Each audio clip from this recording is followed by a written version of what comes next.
اللہ تبارک و تعالیٰ کا بہت بڑا فضل کرم احسان ہوا کہ اللہ تبارک و تعالیٰ نے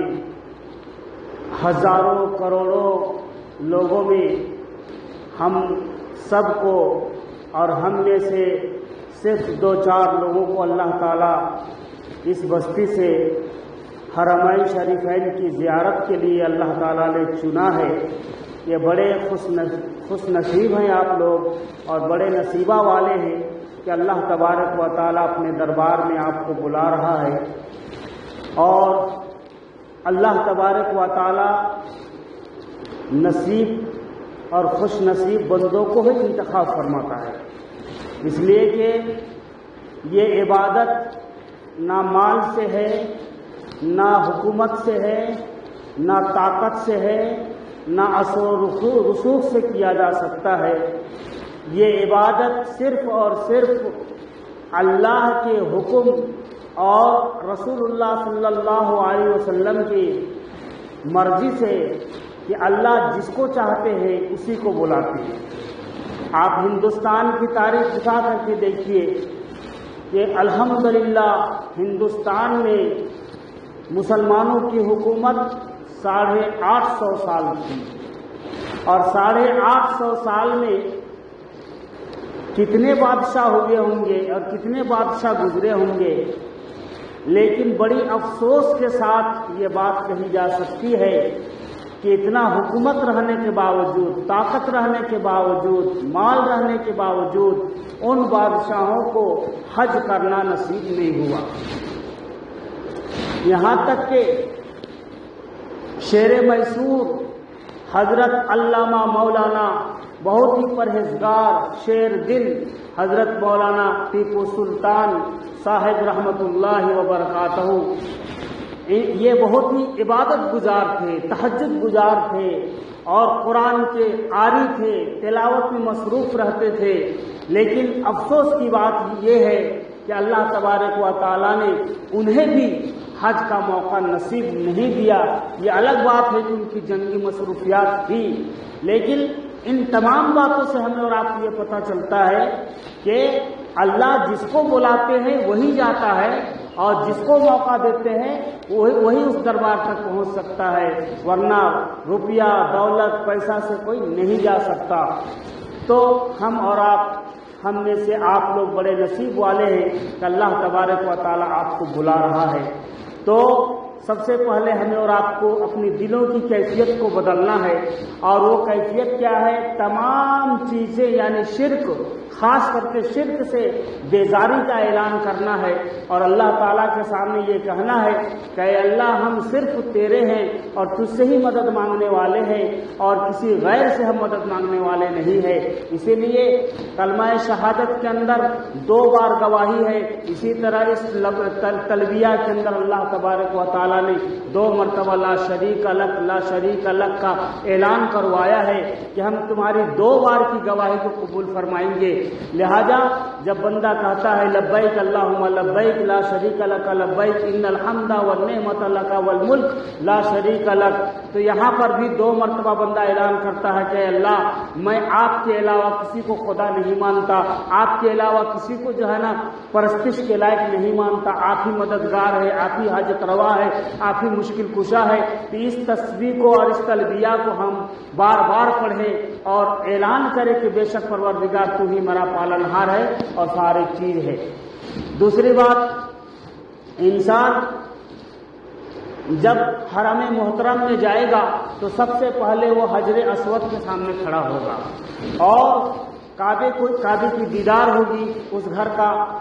تو اللہ تبارک تعالیٰ کے رسول صلی اللہ علیہ وسلم نے فرمایا کہ جب بندہ اللہ کے گھر کو دیکھتا ہے اس وقت جو دعائیں مانگتا ہے اللہ تعالیٰ اس کی دعائیں کو قبول فرماتے ہیں۔ فرمایا اس وقت کیا دعا کرنی چاہیے؟ تو علماء مفسرین نے لکھا ہے کہ سب سے پہلے حاجی جب کعبہ اللہ کو دیکھے تو یہ دعا کرے کہ اے اللہ جو بھی میں دعا کروں گا اس دعا کو قبول فرمانا۔ تو سب سے پہلے ہماری زبان سے یہ دعا نکلنی چاہیے کہ پروردگار عالم جو بھی ہم دعا کریں گے ان تمام دعاؤں کو قبول فرمانا۔ اور حجر اسود کے پاس کھڑا ہونے سے پہلے، کیونکہ حجر اسود ایک ایسا پتھر ہے، ایک ایسا پتھر ہے کہ جس کو اللہ تبارک و تعالیٰ قیامت کے دن 2 آنکھ دیں گے اور زبان دیں گے، اور دنیا کے اندر بھی ان کو صلاحیت اللہ تبارک و تعالیٰ دیے ہیں، کیونکہ حضرت آدم علیہ نبینا علیہ الصلوۃ والسلام جب یہ خطا کر دیے، غلطی کر دیے، تو اس غلطی کی جانکاری اس حجر اسود کو تھا، اور اس حجر اسود نے جو ہے سو حضرت آدم علیہ نبینا علیہ الصلوۃ والسلام کو عار دلایا، شرمندہ کیا کہ تم اللہ کے وہ نافرمان بندے ہو، گنہگار بندے ہو، جو جنت میں رہ کر کے اللہ کی نافرمانی کی اور اللہ کے حکم کو توڑا اور جنت کے پھل کو کھایا، جس پھل کو اللہ تبارک و تعالیٰ نے کھانے سے منع کیا تھا۔ تو وہ پتھر حضرت آدم علیہ السلام کے گناہ کو پہچان لیا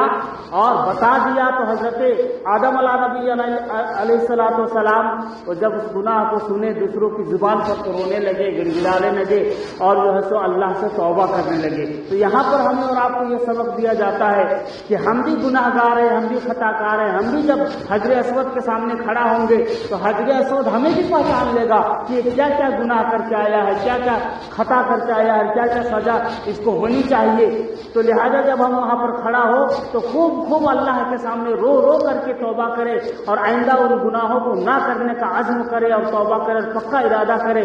اور پھر اگر موقع ملے تو حجر اسود کا بوسہ لے، اور موقع ملے تو چھوئے، اور وہ بھی موقع نہ ملے تو کم سے کم حجر اسود کی طرف جو ہے سو ہاتھ اٹھا کر کے استلام کرے اور بوسہ لے۔ تو اس سے جو ہے سو حاجیوں کے گناہ معاف ہو جاتے ہیں، اور ہمارے دل کی سیاہی جو بھی ہے سارا کا سارا جو ہے نا خانہ کعبہ کا جو حجر اسود ہے، اس حجر اسود کے اندر منتقل ہو جائے گا، اور ہم سچے دل سے جب توبہ کرتے آئیں گے کہ یہ پتھر کل قیامت کے دن ہم کو بھی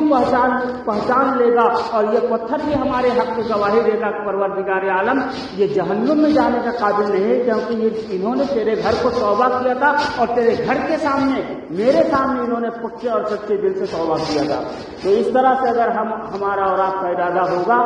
اور ہمارا اور آپ کا یہ عزم ہوگا، حوصلہ ہوگا، تو یقیناً اللہ تبارک و تعالیٰ دنیا میں اور آخرت میں دونوں جگہ پر کامیابی عطا فرمائے گا۔ اور جہاں تک ہماری پیاری ماں اور بہنوں کا سوال ہے، وہ لوگ جو ہے نا اپنی پردہ کا خاص خیال رکھے، اور بہت حلم اور بردباری سے کام لے۔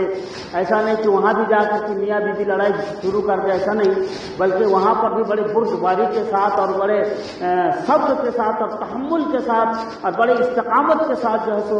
ہمیں اور آپ کو کام کرنا پڑے گا، اور دوسروں کا خدمت کا جذبہ رہنا چاہیے، اور دوسروں کو مدد کرنے کا جذبہ ہمارے اندر رہنا چاہیے، کیونکہ ہر ایک حاجی مسافر ہوتا ہے، اور ہر کوئی جو ہے پریشانی کے عالم میں ہوتا ہے۔ تو اپنی ذات سے جتنا ہو سکے دوسروں کو کھانا کھلانا ہے، دوسروں کا بوجھ اٹھانا ہے، دوسروں کو مدد کرنا ہے، دوسروں کو راستہ بتانا ہے، اگر کوئی بھٹکا ہوا آ جائے تو اس طرح سے۔ اور بہرکات یہ میدان عرفات ہے، مزدلفہ ہے، مینا ہے، ان تمام کے لیے وقت نہیں ہے کہ ان کا میں جو ہے تذکرہ کروں، کیونکہ ہر ایک کا ایک الگ الگ تاریخ ہے، اور الگ الگ جو ہے اس کی فضیلتیں اللہ تبارک و تعالیٰ نے بیان فرمایا ہے۔ یہ عرفات کا چھوٹا سا واقعہ میں بتا کر کے آپ کو انشاءاللہ، تاکہ آپ کو یاد رہے کہ عرفات کیوں اس کو کہا گیا۔ تو عرفات جو ہے نا، یہ حضرت آدم علیہ نبینا علیہ السلام اور حضرت حوا علیہ السلام کی ملنے کی جگہ ہے، اس لیے اس کو میدان عرفات کہتے ہیں کہ جان پہچان ہونے کی جگہ،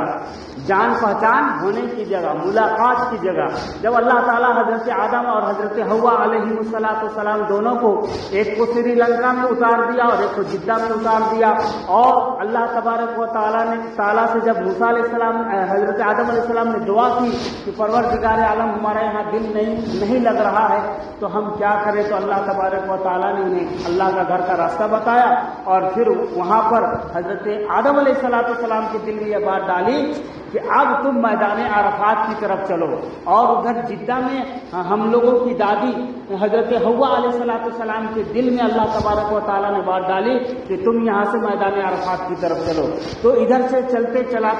چلاتے حضرت آدم علیہ السلام میدان عرفات کے اس وادی میں، اس دامن میں جا پہنچے جسے جبل رحمت کے نام سے جانا جاتا ہے، اور جدہ سے حضرت حوا علیہ السلام جو ہے سو چلتے چلاتے جو ہے سو پہنچے، اور